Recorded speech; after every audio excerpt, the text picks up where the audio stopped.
Two.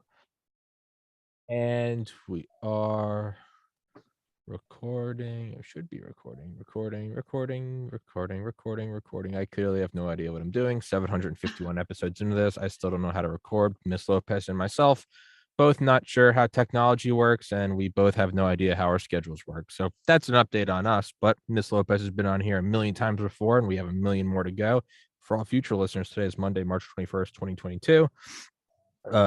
I will, as always, preemptively and at the end, your Twitter, your links, all of your writings are all in the description. I highly, highly recommend everyone to go check them out. But so obviously, Ukraine's still the biggest topic of the day. And I'm going to let you take this any way you want. But I think part of it would kind of be cool to go into the firing of the hypersonic, the Kinzhal, the other day. And obviously, China has the Dongfeng 14. And some people in the US say we don't have anything close to that. Had on a guy yesterday who's in US Cyber Command for 20 years and said, you know, we're not lacking anything. And he kind of said with a wink and a nod. And then the day before that, I had on a guy, Brandon Weichert, who briefs, I think today is briefing the USAF on hypersonics, and he says that we have nothing close to it. So that's kind of where my mind is right now. I don't know if you want to go down that rabbit hole or if you want to go somewhere else with this, but Miss Lopez, please take it away. Yeah, thanks, Tommy. Good to be back with you again, as always. So I guess just a real brief overview of what's going on in Ukraine, and then we can get to some of the specifics, like that hypersonic cruise missile that was fired by the Russians. I guess it was yesterday. In a lot of places around Ukraine, especially around the big cities, like the capital at Kiev, big cities in the east, Kharkiv, and others. There seems to be a bit of a standoff at the moment. In the south, the Russians near and around and in even now Mariupol are making slow, horrific progress, seeming to have taken the decision that if they cannot sweep through as originally planned, remember, we're in the fourth week of this thing now, originally planned a kind of a blitzkrieg, get in, take it over, collapse the government, install a puppet and call it a day. Well, it didn't turn out like that at all, because the Ukrainian people are fighting back, just as I thought all those weeks ago. Might have remembered, I said they will fight from 15 to 60. They will pick up weapons and fight. And that's exactly what they're doing. And not just the guys, but the gals are in it too, except for, many mothers with young children, and the older folks have joined an exodus. I think it's over 3 million now have fled the country for neighboring places like Poland and Hungary, and some other countries that border on Ukraine. But the Russian advance has really gotten bogged down. A lot of incompetence. It appears poor planning, poor training, poor integration of operational elements. They're just not doing even as well, I guess, as many observers in the beginning thought that they might.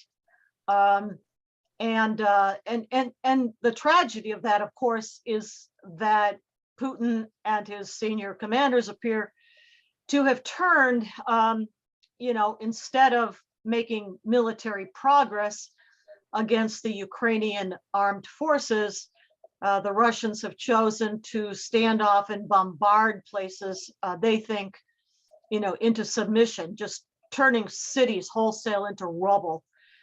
With horrific loss of human life, reminiscent of what Putin did in Grozny, the capital of Chechnya, what the Russians did in Middle East battlefields. Aleppo comes to mind. If you can't win fighting the military, kill the women and children. I mean, there's no other way to put this left anymore, than that. Putin is a killer, he's a thug, and he's a war criminal. And the case for war crimes has been taken to the International Court at The Hague in Brussels. I'm not quite sure where that stands. And of course, that's always a process of gathering and presenting the evidence. But it is being presented there, and I think rightfully so. Along with that, standoff strategy now of just, pounding these cities. I mean, including identifiable civilian areas, residential areas, apartment blocks, the theater in Mariupol where people were sheltering, and now an art studio, I think it was called, also in Mariupol, where again people were sheltering. Direct hits. This is deliberate slaughter of civilians, and it is, I mean, long term, obviously short term, it's an immense tragedy for the people of Ukraine, but I think longer term, this is a tragedy for the people of Russia. Because not only Putin himself, his entire top leadership circles are pariahs in the international world. They've been sanctioned, cut off from international banking and finance channels, unfortunately finding recourse by turning to China, and that's another topic there. But in the broader world, cut off. Just, when we were talking some weeks ago, will this or won't this happen on a large scale, all out invasion of Ukraine? And I was citing several people, including folks like Kash Patel, people like retired General Jack Keane at the Institute for the Study of War, even former Russian advisors to Putin, very close to Putin, Andrei Ilarionov, I mentioned. All of them, I guess, and understandably so, up until that point, assessed Putin as a rational actor. A thug, an aggressor, dreams of glory and reestablishing the Russian Empire, etc. Yes, and the examples before us of Chechnya and of the Middle East, yes, but assessed him as someone who was not reckless, who would not deliberately, knowingly dive into a situation which would redound in the end to the ultimate, destruction of Russia itself, potentially. And yet, in spite of all of those, I think someone has called it, what is it, material constraints on his, expected behavior, that by doing this, he blows up diplomatic channels. The only thing left, are negotiations about a ceasefire. But I mean, ordinary, negotiations, diplomatic channels blown to smithereens. His economy is in shambles and will remain so and get worse over the coming weeks and months.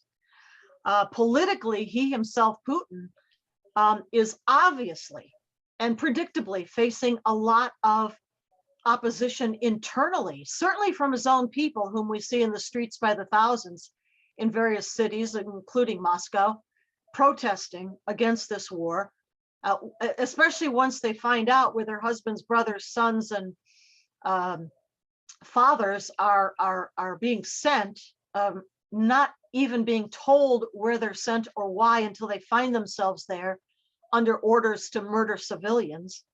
So all of that going on internally, Putin's inner circle has got to be taking an assessment at some point. How does this help Russia? How does this help keep us, Putin and the whole nomenclatura, if you want to call it that, in power, enjoying the perks of power, the dachas on the Black Sea, the shopping sprees for their girlfriends in Paris? How does that help them? And it doesn't, because a bunch of them individually by name are now under sanctions, as well as Russian banks and so forth. as institutions. So that internal opposition. So we've talked about diplomatic, we talked about economic, and we've talked about political. The one thing that is happening is that Russia's turning to the one place left for it to turn, and that is China. The communist Chinese regime of Xi Jinping, which is working out ways of processing payments, for example, of especially natural resources that China needs from Russia, but does not have itself, like oil and gas, and also agriculture products like grains, wheat, and I don't know, maybe soybeans. And they'll find they're working out, an alternative means of payment that bypasses the international system, the SWIFT system, interbanking financial system, now blocked to Russia. And that, I think, is worrisome, that an alternative to the dollar as the reserve currency of the world is being established in some measure. But the flip side of that, that I think about, is that Russia is falling under the sway, the power of the Chinese regime, of the CCP. Russia is going to become a vassal of Beijing. That's what's happening. I don't know if people realize that, but by being beholden to the Chinese, which now, by the way, have a more vibrant economy, it's not in great shape, but it's better than the Russian one at the moment, a stronger military, a more numerous military, possibly even a more advanced military than Russia. Roles have flipped, if you see what I mean, over these last decades, but this has just accelerated it. This invasion, ill thought out, ill planned, ill conceived, ill executed invasion of Ukraine has really put Russia on its back foot. Putin himself may not remain in that position of power forever. And I don't mean his advancing age, but I mean that, and I'm not talking about a violent coup or something like that, but I'm talking about something like the way Khrushchev was removed back in the day, after the Bay of Pigs disaster. Or not the Bay of Pigs per se, but the missile. He blinked. Standoff with JFK, in Cuba. The way Brezhnev was removed after the disaster of 10 years in Afghanistan. The way Gorbachev was moved against could have been a real, all-out coup d'etat, but in that way, when the nomenclatura, the senior ruling kleptocrats of the Russian regime feel themselves and their perks and their lifestyle threatened or diminished, that's when they will move to change leadership. Now, would it be for better or for worse? Hard to say. Can't hardly imagine it would be any worse, but not necessarily going to be any better either. But bottom line anyway there is that Russia, I think, is on a fast track to becoming a vassal of the CCP. So that's sort of the overview. Cruise missile, hypersonic cruise missile. The commentary I've heard from observers that I respect look at that as a kind of a demonstration and a warning by Putin of a missile that could be nuclear armed. It's got the capability for that. Not that this one was, but it could be. He's rattling our cages. Putin is backed into a corner he never expected to be in a month ago. It seems a little never desperate. thought he'd be fought to a standstill by the Ukrainian army, but with continuous massive inflows of assistance coming from the West, from those NATO countries that border Ukraine. And as long as that remains the case, I agree that NATO needs to stay out of Ukraine, ground or airspace per se. But as long as the weapons keep flowing in, and humanitarian aid as well.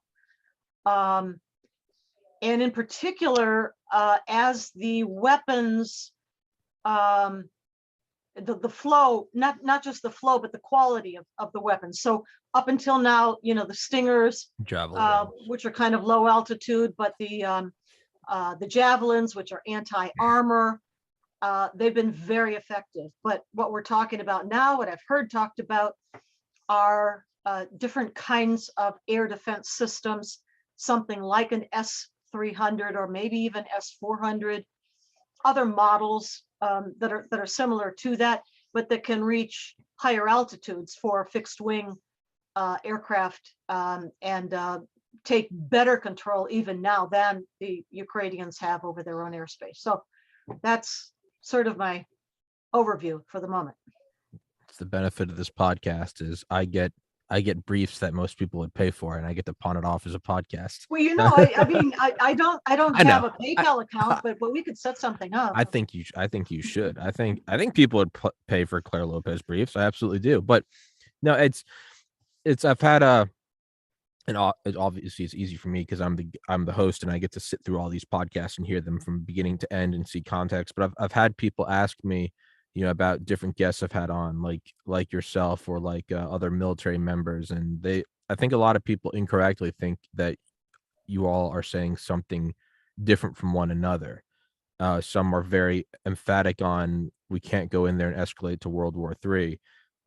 Then you talk about the Ukrainians' fighting abilities and their resolve, and really, I think I should clarify. I think you guys are all saying the same thing. Yes, like what's happening to Ukraine sucks. No one's saying it doesn't, but I think there's also a pretty uniform response that we can't go in and establish. You can flow all the weapons all day long, but logically, you can't escalate this because it's not. This would be at the first I mean, really, since Berlin airlift and then Cuban Missile Crisis, you rationally can't escalate, right? It's the end of the world. So that's just kind of a side note that, and I would say I have the exact same belief as you. Keep the weapons flowing, keep the humanitarian aid flowing. Again, as an armchair general in a leather chair in Maryland, but like keep the aid flowing, keep the weapons flowing. I guess keep the intel flowing. But yeah, you can't go in there with F-22s and F-35s because it's gonna escalate in 12 hours more than it has in the last 12 days. To what you were saying about China, though. And the Kinzhal, again, in all of my military genius. Yeah, I look at that as there was no tactical use for that. It's a shot across the bow. It's saying, hey, we have this and we're willing to use it. To me, that also looks desperate, though, that he would use it. It's because he expected this to be a 2-day campaign. But more importantly, pushing them into the hands of China. Is there any, I mean, you'd have to war game around that, right? Because this isn't necessarily any better. I think at a certain point, you'd have to almost become detached and go, what's the lesser of the evils? Them taking Ukraine or them falling into the hands of China? And then is there a global response to China saying you're going to get sanctioned unless you stop cooperating with Russia? What are the ripple effects of that? Do you have any thoughts on that? There is no moral alternative than to support Ukraine. Sure. It's not a NATO obligation. It's not a bilateral or multilateral defense pact. No, it's not. Yeah, it's humane. But this is an independent, sovereign country, absolutely not perfect. Okay, yeah. Corrupt to the core. Yeah, there are some Nazis there. There are Nazis in America. I mean, does that mean that we should be invaded and our cities pulverized and our citizens slaughtered because we have Nazis marching down the streets in, I don't know, Skokie, Illinois? So the only moral response, and also not just moral, but you may have seen the article I think I sent to you that was published in American Greatness just a few days ago. And it's called, it's not NATO Putin fears, it's Western style nationalism. And the point of what I wrote is that Putin seeks to rearrange the post-Cold War, post-1991 world order in which the Western and Western style liberal democratic countries like the United States, like those in Europe and NATO, but others as well, not necessarily in the West, but I mean geographically, but Western style liberal democracies. And Putin wants to overthrow that in order to go back to an earlier time.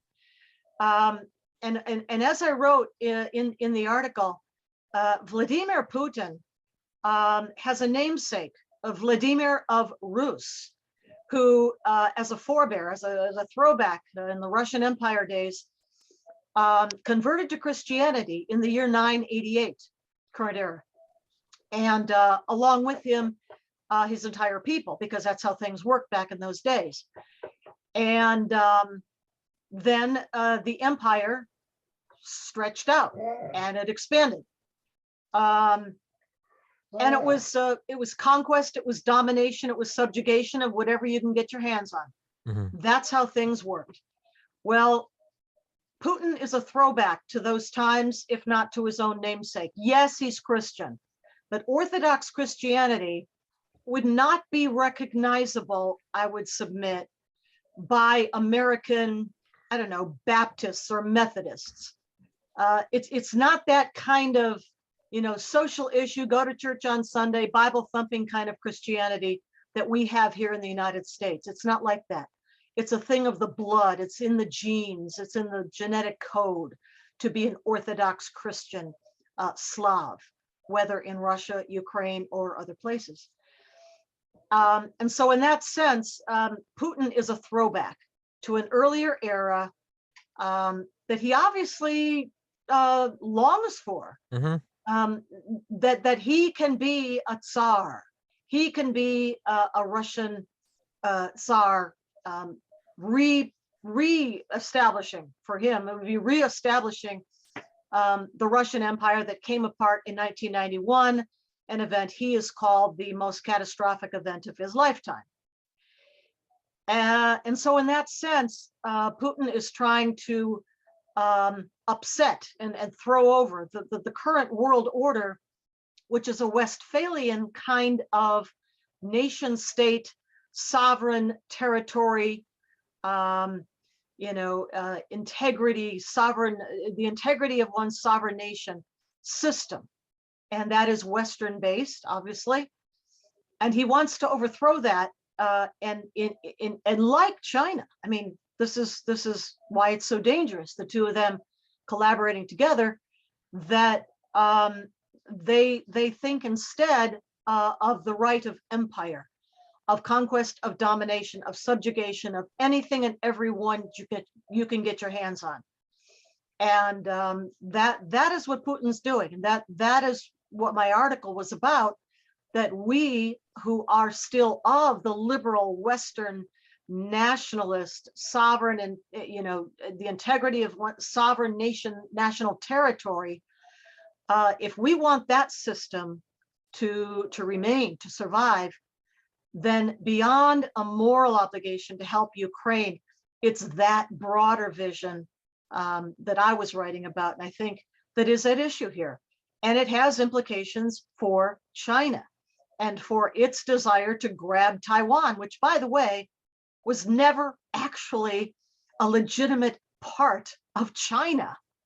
It was part of Japan, it was many things, but it was not a core integral part of China, although I didn't know that. The leadership would like us to think that. But so lessons for us and lessons for the Chinese watching what's going on in Ukraine. Yeah, I guess I had it confused with Hong Kong. Hong Kong, there was the 99-year lease was Hong Kong, right? That's right. Okay. That's right. Broken by the CCP, of course. Yeah, of course, without saying. There is kind of some irony in Putin looking back at 91 as the most catastrophic event of his life, and he's kind of going for broke. And instead of being the resurgence of the Soviet Union, it just kind of seems to be like 1991 part 2. It seems like he might actually collapse it further. And there's some terrible irony in that.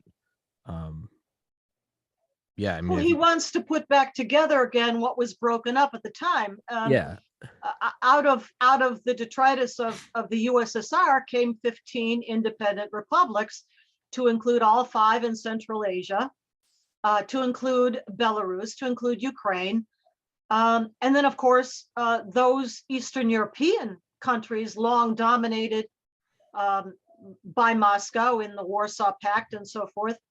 They also broke free, and yeah, many of them, like Poland and Hungary and Slovakia and Bulgaria and Romania and the Baltic states, Estonia, Latvia, Lithuania, have, or I should say, the first bunch have already joined NATO.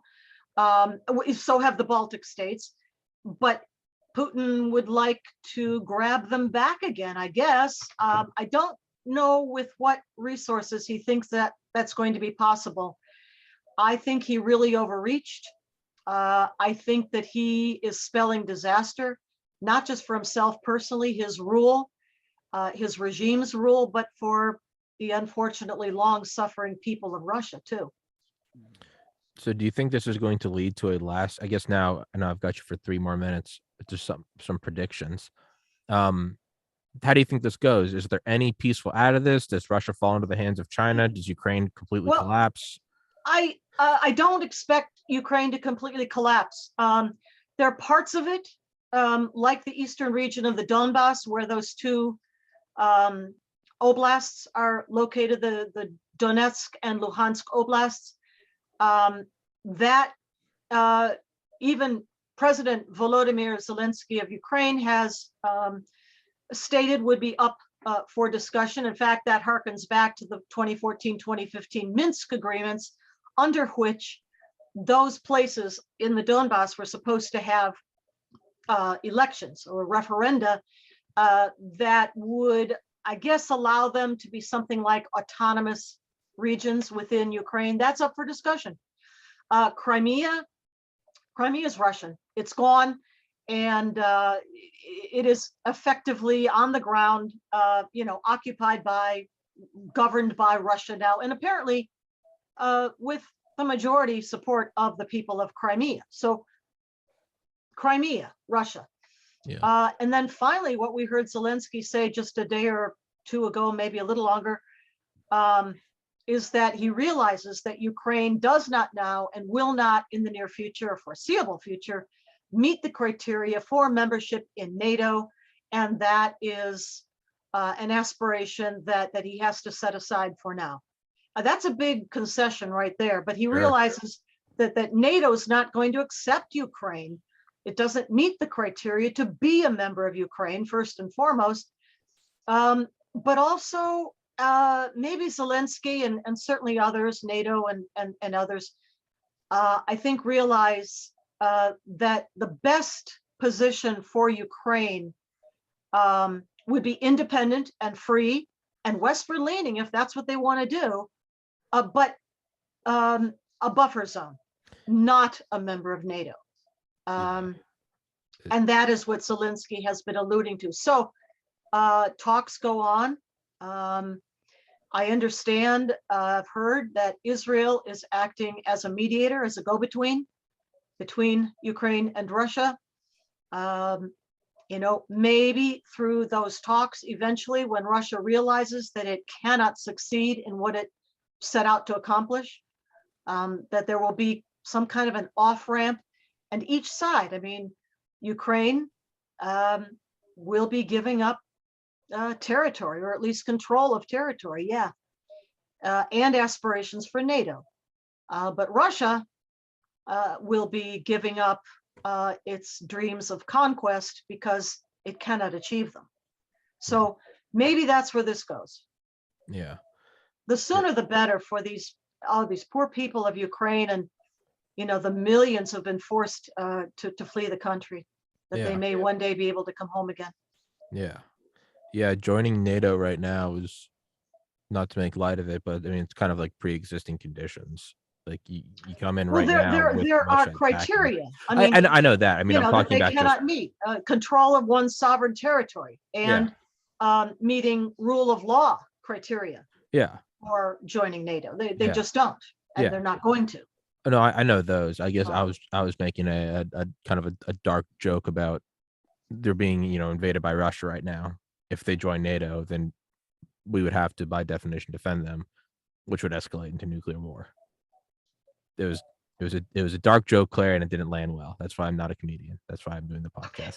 You do stay with your day job. You're I doing good. took my shot, didn't work, and writing's on the wall. Keep doing the podcast. But Ms. Claire Lopez, thank you as always.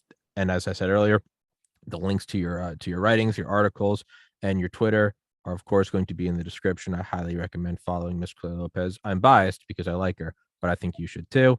And we will resume next week, and I guess we'll see. Yeah, I mean, really, it's regardless of, I guess, what the long-term implications are, it's ultimately, yeah, there are people being hit with artillery shells, and maybe the biggest concern isn't what does a Russia Sino-Russian alliance mean in 20 years. There's a lot of people right now that don't give a shit about that. They just want to go home, and it's very easy for me to make light of it in my own apartment in a cheery suburb in Maryland. So try to keep it in context for myself. But Ms. Lopez, I know you got another engagement, so we'll end this one up. Thank you so much. Okay, thanks, Tommy. Thanks again. See Yes, you ma'am. next week. Thank you so much. Take care, everybody. God bless.